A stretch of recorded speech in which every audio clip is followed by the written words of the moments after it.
Alright, so we've now moved from trooping fairies into solitary fairies. In this case, just meaning that we're now looking at different types of fairies. And the first of which is the Lepracaun, or Fairy Shoemaker by William Allingham.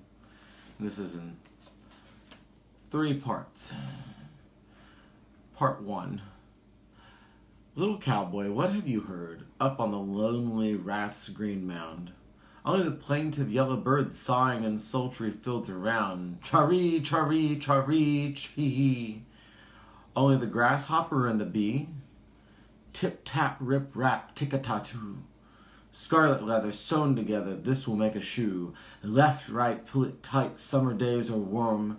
Underground in winter, laughing at the storm. Lay your ear close to the hill. Do you not catch the tiny clamour, busy click of an elfin hammer? Voice of the leprechaun singing shrill as he merrily plies his trade.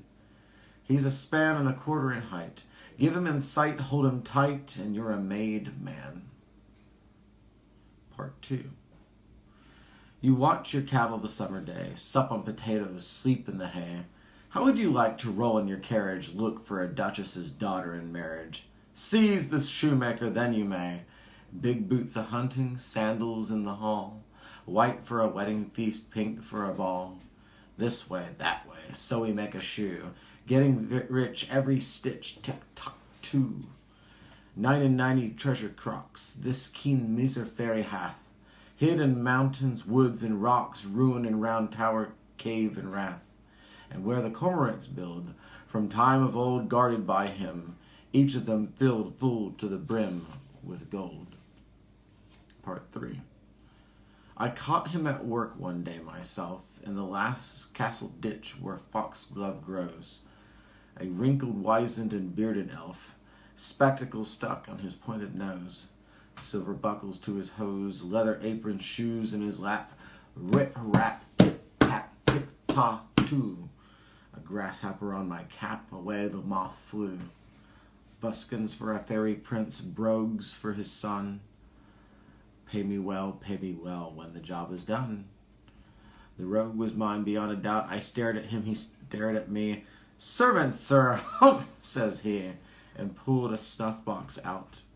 He took a long pinch, looked better pleased, the queer little leprechaun. Offered the box with a whimsical grace. Poof! He flung the dust in my face. And while I sneezed, was gone. So, as I said, we moved into the second type of mythical creatures, which are solitary fairies. And really, there's 4 different types. The leprechaun, or 3 types. The leprechaun, cluricaun, and farderig. So this poem was on the leprechaun, which just is ancient Irish for the one shoemaker. So the leprechaun would just constantly make the one shoe getting richer and richer. So he's the most industrious of the fairies.